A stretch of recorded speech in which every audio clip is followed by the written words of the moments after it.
Hog family. Hey. Welcome to episode 13 Yeah. of the Naked Hog podcast. 13. You'll notice we're coming to you from not inside. Yeah, not outside by the greenhouse, not outside by the garden. Now we're inside because Very good reason for that. it is just plain cold Chilly. outside. Yeah, it is. Oh my gosh, it is. I just cold. could not see us podcasting out there in that frigid, just blustery, icy, just the drizzly rain and stuff. And I'm not complaining at all. I'm never going to complain about it being winter because I love winter and I've been waiting on it so long. But I'm not going to podcast in that. No. And I recommended that we do the podcast like in the greenhouse with it closed.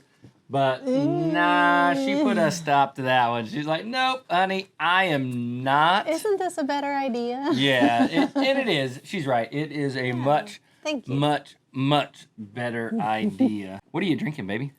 This is the South African honeybush.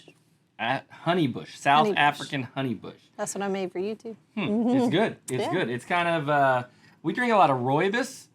And I like rooibos because it's really the closest thing we've found to black tea, and we don't drink black tea. Right. But it's the closest thing that we have found that tastes kind of like that. We live in the South, so we grew up on sweet tea, and we don't, not drinking black tea now kind of goes against everything that we were raised doing. So it's very different, I know, because like my whole family, and yours too, I'm sure, but my whole family, it was sweet tea for it was a staple item that they had in their kitchen, that they have in their house, still do to this day. You go into almost any Southern woman's home and she's going to offer you coffee or sweet tea. We don't drink either one. We don't drink black tea and we don't drink coffee. But rooibos tea with a little bit of milk and a little bit of honey in it is delicious. Fabulous. And rooibos tea by itself, if you drink it cold, and you put sugar in it and you make it by the gallon. Yeah, we make it by the gallon and serve it cold in our fridge, and it's just so comparable to sweet tea. It's almost the same. It's almost identical. Yeah. It's really, really good. And instead of coffee, you drink Creole brew, which is brewed cocoa or cacao, beans, whatever. Cacao beans. And it's not like hot chocolate. Like you would think brewed cocoa beans would be like hot chocolate, and it's not at all. It tastes completely different. People think cocoa bean, and they're like, you're drinking chocolate, but it's not. It's really, to me, and this is somebody who, when I was younger and growing up and everything, I drank coffee. But now that I don't, it's just really close to coffee. Like, it's really comparable, and it still satisfies that coffee craving that I have for that flavor. And I don't get that, because I love the smell of coffee, but I've never enjoyed the taste of coffee. Not ever. I've never liked coffee. I did when I was younger. No.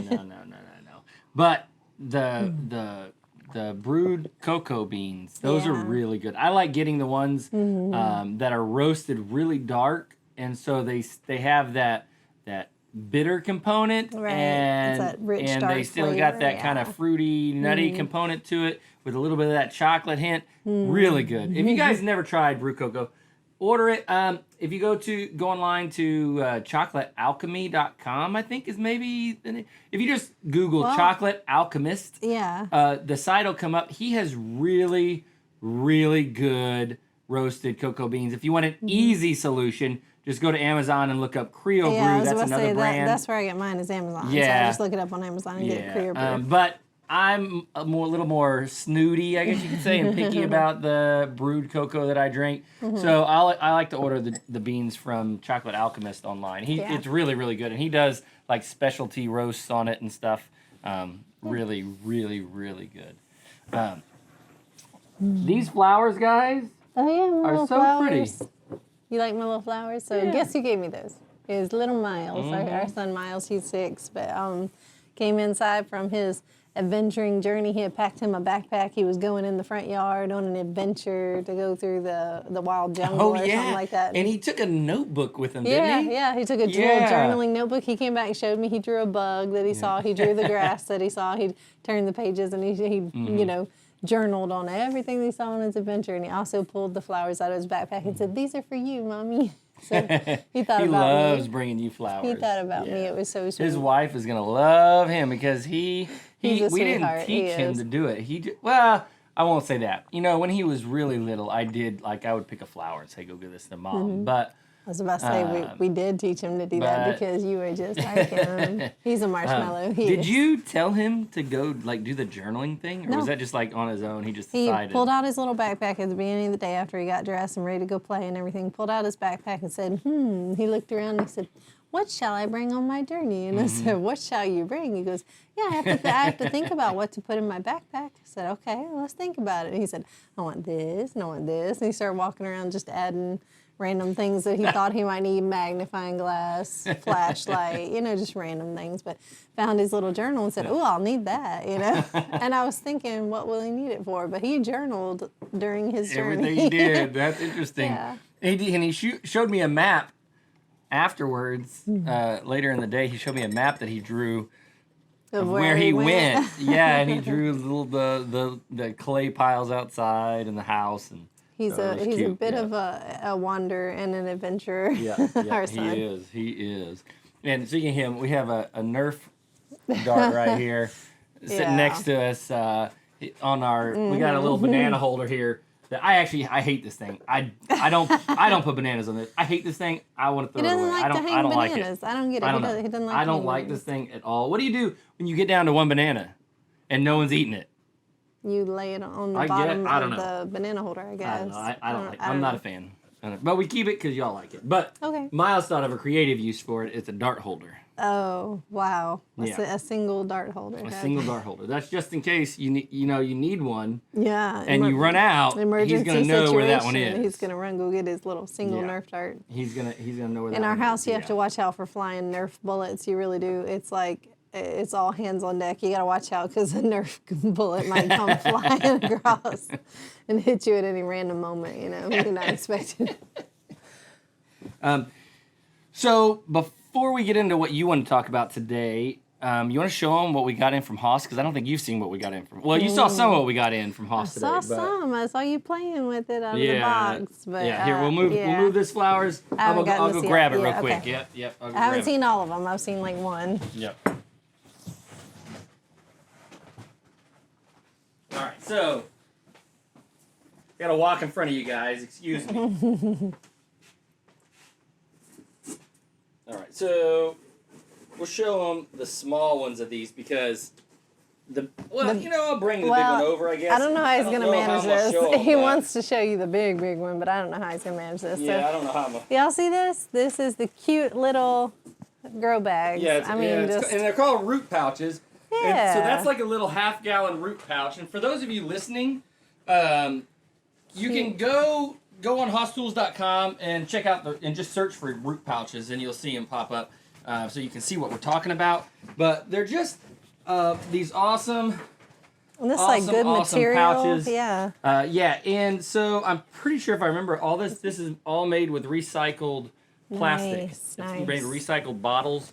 And we've done grow bags before a while back. We have tried, random grow bags that we got off Amazon, but they weren't as good as these. They weren't this kind of quality, No, that's a 3-gallon, and then this is a 15-gallon. This is a 1 gallon, and we got the variety pack, so we got one of each size, I believe. I mean, 3 gallon is pretty sizable, but he went big. Like let's see, it gets better. It gets better. This is a good size. This isn't the biggest one, but this is a 45 gallon. Oh yeah. Yeah, and then that one next to you over there. Can you reach it? Oh, the boat. Yeah. I call this the boat because I mean, guys, y'all just look at this. This is ridiculous. So this one is the big one is oh my gosh, 100 gallon. So this is a 100 gallon one. Yeah. Like what are you gonna? They make that spray, that black spray waterproofing stuff. You could like spray this down and make a swimming pool out of it. You could. Yeah. It would be like, something Miles would make a boat out of. But yeah. I could see somebody doing like a tiny little raised bed or doing some, grow your own little veggies in that little circle in that little, almost like a little kiddie pool. People do that with kiddie pools. They turn them into a raised bed. Yeah. Instead you got a grow bag made out of recycled. There you go. Stuff. So. Then we also ordered some seeds. Did you know we ordered seeds? Did I tell you You what said we ordered? a seed order was coming, but you didn't tell me what was in it. So we ordered seeds. Now, we'll go through these varieties real quick. I don't want to spend a lot of time going through all these varieties, but we'll just tell you real quick what we ordered. So we ordered some, hold on, I'm trying to organize them, guys, and get them all the kind of categories together. That goes there. This goes here, and I think we are ready. So, okay. We ordered big packs what you got? Sun Angel spinach, which is really good. I like this stuff. Little Sun Angel spinach. Now that we're successfully able to grow spinach in our green stalk. For the first time, we got it to grow after many tries. This is a baby leaf lettuce mix, and these are 1/4 pound bags, guys. They're the big 1/4 pound bags that you can get from Hostels. And when you order these larger sizes, they come in foil packets that are super good quality. The seeds will keep in here. They're Ziploc. Yeah, Ziploc So baggies. You don't use it all. It's not a big deal. Zip it up. And there's a lot store of it in seeds your in there, guys. vegetable bin. Like a 1/4 pound, 1/4 pound of baby leaf lettuce seeds. That's a lot of seeds. Yep. That's going to go great in that giant 100-gallon. Yeah. We probably won't use this in there, but I could totally see filling that whole thing and then just sprinkle, and you have like a little tiny boat of lettuce. Like that whole thing's just growing. Yeah. And now the root pouches and some of these seeds are actually for an upcoming video that we're going to have coming out here in a few weeks. Well, I say a few, probably 6 weeks. It'll be 6 weeks, long enough for this stuff to grow out, but it'll be a good video. It's going to be a good video, guys. Then we got purple plum radishes. Nice. They just look cute. They're pretty. I don't know if you guys can see them, they're but just they're beautiful, really cute. We got Spineless Supreme Zucchini. It's just a zucchini that's not going to make you itch when you go pick it. It's spineless. We grew that one last year. It was really good. I appreciate things that don't make me itch. Yeah, and then this green. This is some green griller squash, and it's kind of for those of you listening, the green griller squash it looks like a zucchini.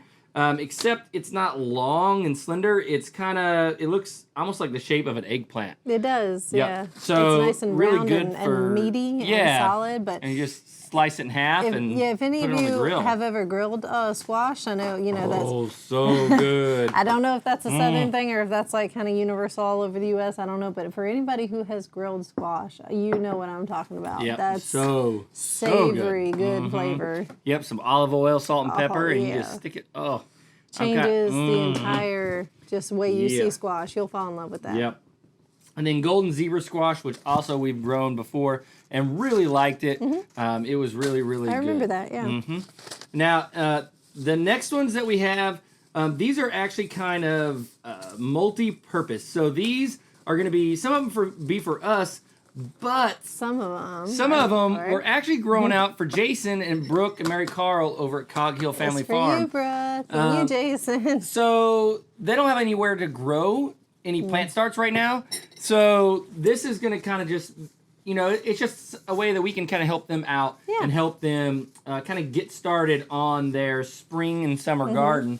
And we're moving anyway, so we're not going to need a lot of places to put this stuff. Yeah, I was about to say, for those of you who keep up with our channel, and y'all know that we're going to be moving in the spring, we're not going to be doing a big spring garden. We're not going to be starting thousands of plant starts for ourselves because we're not doing that in-ground garden thing. So any plant starts that we start, we might do a couple of potted plants or a little bit of like grow bag stuff, container stuff. But most of the starts that we do are going to be given away to other people. Yep. So and this is what we love to do, right? Yeah. So we love to do this. Yeah. And I was really dreading not being able to start seeds for this. I was about to cry. I was like, wait, that means we can't start the seeds. Yeah. I love starting and watching the seeds kind of germinate and grow and get bigger, and it just excites me. It truly and honestly, if we lived in like a little apartment with a balcony and we didn't have a garden, if we didn't have any land at all, I truly believe that he and I would be starting thousands of seeds and giving them away. Yep. I mean, like, because it brings us it's joy. Just fun. Yeah, we enjoy it. I love to do it. We enjoy it. So here's what we got for this. We got 3 varieties of eggplant. We've got Nadia eggplant, which looks like just a normal eggplant. I'm not an eggplant expert, guys. Matter of fact, I don't even care to eat a lot of eggplant. She loves it. That's another one of those things where we differ. I eat eggplant, my family does not. I eat Brussels sprouts, my family does not. But I will still grow them just for me and for the ones like me. And I'll eat them. For the ones like me who like them. And I'll make the kids eat them. Yeah, we can make them try it. I mean, it's always they have to try. They eat. Look, we are a family household that I don't make the kids eat all their dinner, but they do have to. If they want anything else, they have to eat their dinner. Right. They don't get. Oh, we don't like eggplant, so we're gonna have something else for dinner. No, you're not. You're gonna have this. There's no alternative. There's no alternative dinner, but. That's what I cooked. I didn't spend my time cooking in the kitchen, so you could tell me. But also, if I know they don't like eggplant, I'm not gonna cook a whole entire eggplant and put it on their plate and make them eat it. I might give them like a slice and say, okay, you have to try it. We try to do things to be successful, help them be successful.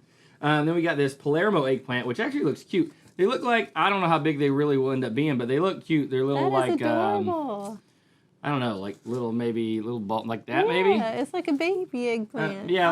For those listening, I don't know, maybe like a small tomato size, like either round and really small kind of tomato. So if this was like a slicer tomato, this would be the tomatillo. So like the big eggplant, the little baby eggplant. Yeah, it'd be like the cherry tomato. Yeah, and I wonder if it does actually have that white ring around it. Like I'm interested to see when I grow it. I want to see the colors. I love the vibrant colors of things, and I want to see that color come out in it. Yeah. Yep, and then we got Rosalina eggplant. This one looks really pretty. You haven't seen any of these varieties yet, have you? That's so this one's kind of a lavender kind of. Is that lavender? Is that what it is, or fuchsia, or I don't know my colors. I would say a violet. That's more of a violet. Yeah, because there you go. Yeah, because this is like a really dark purple eggplant, so it's almost black looking. But like there's a black beauty eggplant, so that's kind of what that looks like. But then this one's more like violet, the Rosalina. Yep. It's got more of pinkish hues. Then we have the tomatoes. So I've got Mountain Vineyard tomato. The Mountain Vineyard tomato is just a really good cherry tomato, and it's a semi-determinate is what they call it. So it doesn't vine as much as like Sun Golds, but it does vine a little bit. But just a really good tomato. Obviously, last year, those that were watching the channel last year, we had horrible luck with tomatoes. But we did get a few of these, and they were delicious. I didn't even know until we came across Haas, and I started learning about different varieties of tomatoes and stuff until I started growing them for myself. I didn't even know there was such a thing as semi-indeterminate. I didn't know there was a middle ground there, but there is. Yep. And these are tasty. And then one of our favorites and one of Jason's, Jason and Brooke's favorites are these Sun Golds. Ooh. They're just... You gotta grow them. If you haven't grown any of these, grow them. Sun Gold tomatoes, they're cherry tomato. They're really, really good. Like just snack on them. My kids will snack on them. They'll just go pick them and just eat them, and it's sweet. It's like a sweet little yellow tomato. They made a pasta over at Cog Hill Farm, and they got us making it and addicted to it. Sun Gold pasta, and it's that'll become like a staple at your house. Anybody who has ever cooked Italian food and done fresh tomatoes and pasta and stuff, try their Sun Gold pasta recipe. That is so good. Yep. Now we also have some more tomato varieties coming, but Haas was out of the ones that we wanted right then. So those are coming here in a little bit, hopefully in a couple weeks or so. We'll get those in, but those are on the way. They will be here, but we just don't have them yet. So now we move into the peppers, a little bit of everything. So we've got two types of banana peppers. We've got a Lola banana pepper and then this Gold Rush banana pepper. To me, we grew them both last year, and I didn't really care for one over the other. The Gold Rush banana pepper stays yellow a little bit longer than the Lola, I think, from what I remember. But both good. They were both good. They both tasted like banana peppers. One's got a brighter yellow, and like you said, the other one stays yellow longer, and the other ones turn red faster. Yeah, but both good. Both good. Really good. We got two types of jalapenos.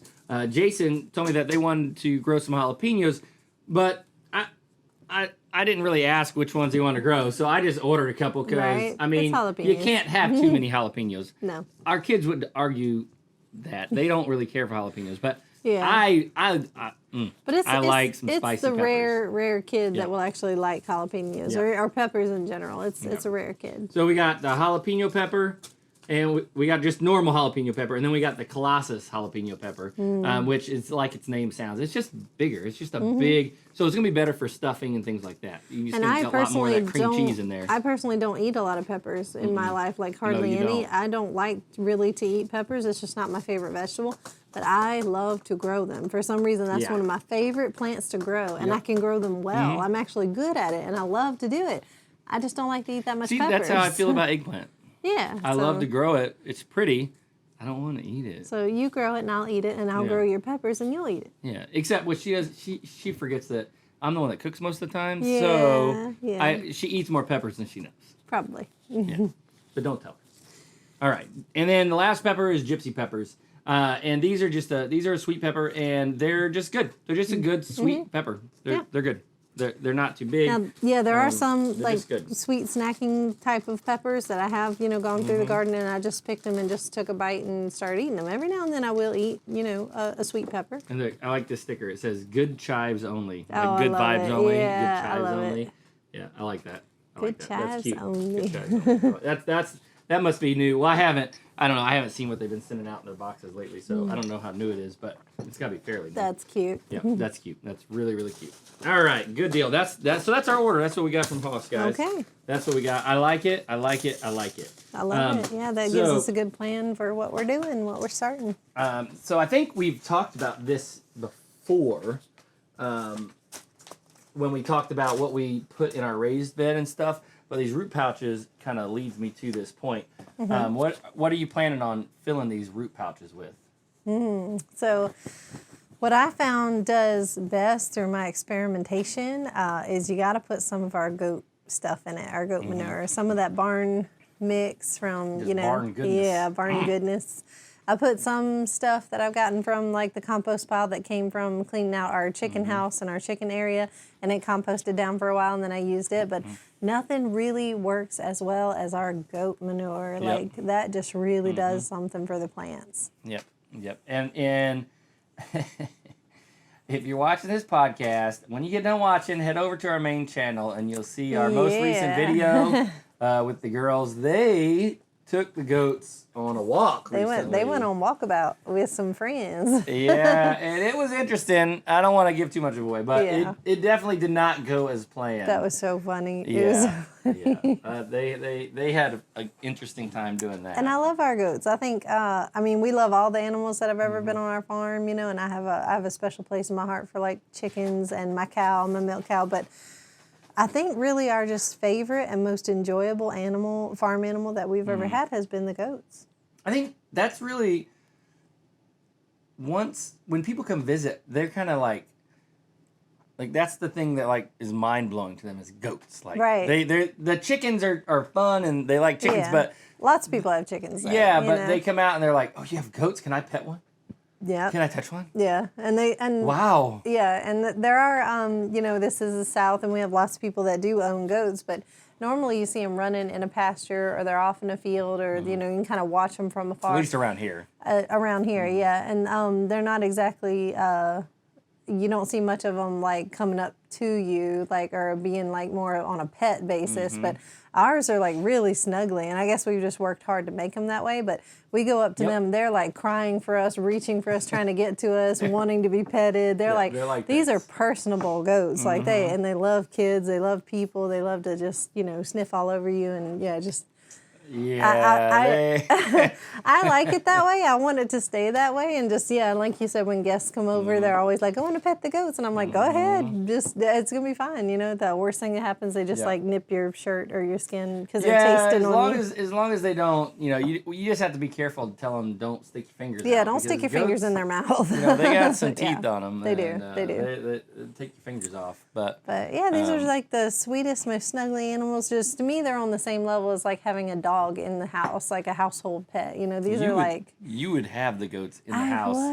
I would. Yeah, if it were up to you, we would have those goats in the house. They're just, 100%. I don't know. They're just, to me, they're the most enjoyable, hands-on, physically fun animal that we've ever had on the farm. So, yeah. Yeah, well, my favorite animal on the farm was the pigs. Oh, yeah. And I know I push back on getting them because we're not in a place where we can get them I say right that now, the goats are our favorite right now only because we don't have pigs. Because we don't actually currently have pigs right now, so yeah. Pigs would actually be at the top of the list too for me because they they're so much like people. They're not even like animals to me. They're more like people because they roll over for belly rubs. Like a dog. Like a dog. Yeah, like a dog. Yep. I used to wrap my arms around our pigs. I used to just hug them and snuggle them, and it was just it was sweetness. Yep. Now back to the goats. The goats, you say they're all sweet and snuggly, but they're not all sweet and snuggly. Because sheep is not sweet and snuggly. Sheep is a little attitudey, but she still likes me to pet her and snuggle on her, but she's got attitude sometimes. She's what? She's less than a year? Going on a year. Or right at a year? She's going on a year. Yeah. She was born last spring, right? That's right. So she's not quite a year yet. Maybe, we'll say 10 months? Yeah, right at 10 months. 10 months, yeah. And let me tell you, we didn't get her disbudded. We left her. She got her horns. And every day Sarah comes in, not every day, but every couple days Sarah comes in like, Dad, we need to sell sheep. And when they went for a walk, they did not take sheep. They left sheep. No. Poor sheep. She's not like trained, and she's not as docile as the others, and she doesn't have the same manners that the others. Attitude, yeah, she doesn't have the same manners. She's got that bad attitude. She's got teenage attitude is what she's got. But she's not mean. I go in there and I snuggle on her and I pet on her, and she's perfectly safe. She's not harmful to people, but she's a little bit snooty. She wants it her way or no way. She is. And she was Missy's Missy's kid, right? No, she was Amelia's. Amelia's kid. And what's strange about that, our goat Amelia that we've had for years now, her one before sheep, when she had kidded, she threw twins. She had twins. But then this time, most recent time. Stop. I gotta reset the camera, guys. Okay. Yeah. So the weird thing about that is that goats usually, once they've had multiples, once they've had twins or more, they don't usually drop back down to one, but she did. So she, this most recent time that she kidded, she only had a single. Yep. And it wasn't, that there was two and one passed away. No, she only had one, and she only had sheep. And I think sheep has the only child syndrome. I think she's got that entitled little attitude. You could be right. Yeah, you could be right. Yep. That could exactly. Yeah. No offense to any of you only children out there, but. Man, sheep has like that stereotypical. Yeah, and she never had to share. She never had to share mommy. She never had to share the milk. She never had to learn any manners, and I think that was kind of a detriment to her. So that's what happened to sheep. Yeah, she is a trip. Yeah. And then there's little Molly. Molly's my favorite. So Molly was a bottle baby, and we bought her from a dairy up the road, and she's a little brown and black, right? She got a black stripe down her back. Yeah, brown and black. And she's Alpine Nubian. Alpine Nubian cross. Alpine Nubian mix, and she's younger than sheep, so she's like what, 8, 7? She's either 7 or 8 months. Yeah. Somewhere around there. Something like that. Yep. She's under a year, so we haven't bred her yet. Hopefully, yeah. So that's another thing. We had a mishap with where Henry got in with the Henry, our breeding buck. We got him at the same time that we got the little Molly, and so he's the same age. But of course, he can breed. He's perfectly capable of breeding at that age. Well, she's not ready to breed, so we tried to separate her in little sheep. She is capable of being bred. She is capable of being bred, but you don't want to breed them that soon. You want to wait, because we didn't want to stun her growth or her have any trouble having a baby or anything because she's so little. So we separated little tinies that are not even a year old, and we tried to keep them separate. Henry was not having it. Henry somehow got past through the wood separation, busted through the wood, and got in there. So I don't know. I'm hoping they weren't in heat, and I'm hoping they weren't cycling, and I'm hoping that they're not bred. I'm just kind of crossing my fingers on that one. Yeah. But we'll see. We just don't know. Henry has done his job. Amelia and Missy are big and fat and pregnant. And those are our older does that we did want him to breed, and we did want him to do his job, and I think he has done his job really well. Yeah. I'm excited. And Missy is one of our original goats. Yes, from way back in Indiana. Yep. So we've had her for years. Like, I want to say like 8. Yeah, we were thinking, we were trying to calculate it up in our mind how old she was when we got her and how many years ago that was, and I think she's like 8 years old. I think she's like 8, yeah. She is. And Amelia is the daughter of one of our original goats. Right. Yep, Sadie. So Missy and Sadie were our original 2 goats that we got, and then Amelia was a kid from And Sadie. Amelia is somewhere around 5. Yep. 5 or 6. Sounds right. Yep, about 5. Yep. I think that's what Sarah said the other day was she was 5. Yeah. So eventually we will have to, get new doelings to replace these old does, and that's going to break our heart. We have to replace them. And of course, we're going to keep our old does until they die of old age on our farm. We won't get rid of them. This is their retirement home. This is their final stop, and we're going to keep them forever. We love our animals, until the day they die. We don't.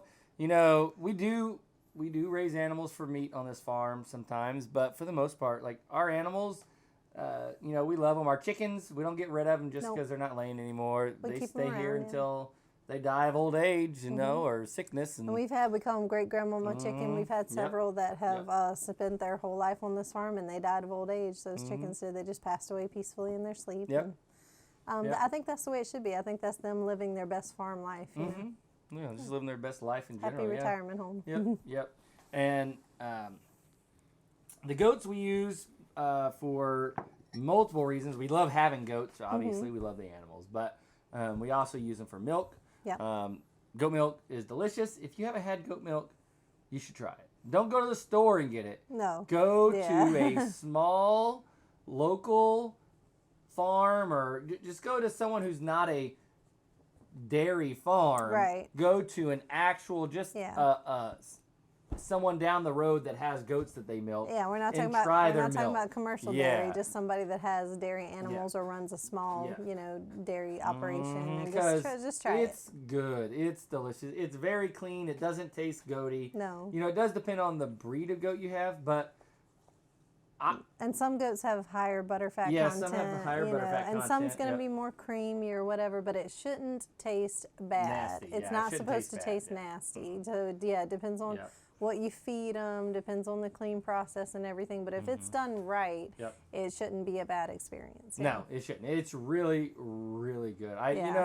My parents, when we lived up in Indiana and our goats went into milk, and it was our first time drinking goat milk, I was surprised. But then when my parents came to visit, they were surprised as well. They were hesitant to try the goat milk. And they were really surprised, my dad especially, at how clean it tastes out. Because most people, when they think of goat milk, they think of that like barn goaty, that goaty nasty taste. flavor. And man, if goat milk tasted like that, we wouldn't drink it. We wouldn't, we might have a couple goats as pets, but we wouldn't be drinking it. And I think you did you tricked side-by-side test, You tricked your dad into a blind taste test, and it was with the cow's milk, wasn't it? No, it was with the goat milk in Indiana, Made him do a blind taste test without his knowledge, and he tried it. He really liked it. I don't think he could tell the difference. He couldn't tell the difference between, the only difference I can tell in when you compare our raw goat milk to our raw cow milk is the goat milk is creamier. Yeah. Right? It tastes creamier because it has a higher butterfat content. It's just a richer, thicker milk. But it's alongside cow's but milk. It has there's no goaty or animal flavor or there's none of that. It's just a clean, the taste, the actual flavor is the same as cow milk. Right. So it's good. I've served it to people, just not telling them, right away. Made sure they didn't have any allergies or anything. But I served it to them, after being in the fridge, nice and cold and good and everything. And they drink it and they're like, oh, is that whole milk? Because they were used to drinking 2% or 1%. And they said, oh, that's creamy. Is that whole milk? And I just smiled and said, it's goat milk. And if you do have allergies, if you're lactose intolerant, goat milk, sometimes, not everybody, right? So I'm not telling you go out and do this, but some people actually are able to tolerate goat milk without any problem because goat milk the proteins in goat milk are just more digestible. They're more easily digestible than cow milk. Another interesting thing about goat milk is when you take cow milk, like not the store-bought stuff, but like actual raw cow milk, and you set it down on the table, or set it in the fridge and let it sit, the cream rises to the top, right? You get that layer of cream, it separates. Yeah. But goat milk doesn't do that because it's naturally homogenized. So cow milk in the store, the reason that your cow milk in the store doesn't separate is because they, along with pasteurization, they also homogenize. Yeah, they run it through a homogenizer, and but basically it breaks up all those fat molecules in the milk into such a small fat molecule that it doesn't separate. It stays mixed in, right? And I just prefer, with cow's milk, I just prefer our cream that rises to the top. I like that layer of cream. I like making our own butter. Yeah, I do like that. I enjoy it. Yeah. I just want the real raw cow's milk. But yeah, for our everyday drinking milk and stuff, I just really love having goats. Goat's milk. I see us always having goats, and I see us always having a herd of productive does that are constantly being bred once a year. And I just see us always using goats for our milk. I agree because it's just so good. And then their manure just grows my really plants so well. It does. And not only that, but they're good for eating miracles. down brush too. Yeah. I mean, if you're looking to clear a giant piece of land, I wouldn't just go get some goats. Get some equipment and clear it. But if you just need a patch of brush kept down, or you're looking to keep you got an area of briar and stuff that grows that gets overgrown a lot, and you don't want to have to deal with it. Or like a fence line, make sure it's a fence that's going to keep them in, because goats like to get out. Like to escape. If it's a fence that goats are going to be held in by, but it's just kind of getting overgrown by brush and bramble and limbs and stuff, you put some goats out there, they're going to clear that fence line. They're going to clear it of all that brush and bramble and stuff. And then one concern I had when we first started using the goat manure was I was worried that some of the herbicides and stuff that people use in their hay would kind of last in there, and we would have issues with that. We were scared to use any of our own things like manure. Grazon and stuff like that. We're scared of Grazon. We haven't had any Grazon issues, and they're not. It's not like they're organic farmers, so they've got to be spraying it with something. But I was willing to test it one day, like in my little raised bed, or just on a few plants that I didn't care if they, died, it would be all right.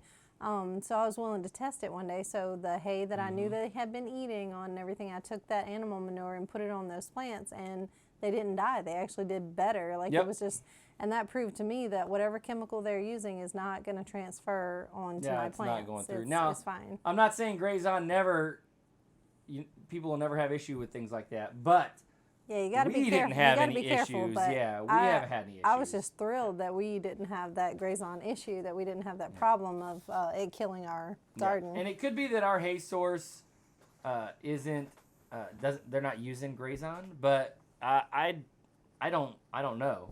They're using something. I guarantee they're using something, because, like I said, they're not like some organic hay farm or something, so they're using something. But it's not causing any issues. Right. Because that opens up a lot of opportunities there. So if we need to mulch anything with hay, if we were to ever mulch or cover anything, or just throw a bunch of old hay in the garden so it can compost down, or just anything, it opens up all those opportunities, because it's not going to kill our garden. So, Yep. Makes me happy. I like that. Yeah. I like it. Thank you so much for watching and listening. We appreciate you guys and appreciate your support. Yes. I'm going to leave the last message with you here, what Angie's mug says. Radiate positive energy. That's our message to you today. Radiate the positive energy. Yes. And with that, guys, we love you, and we will catch you guys in the next podcast.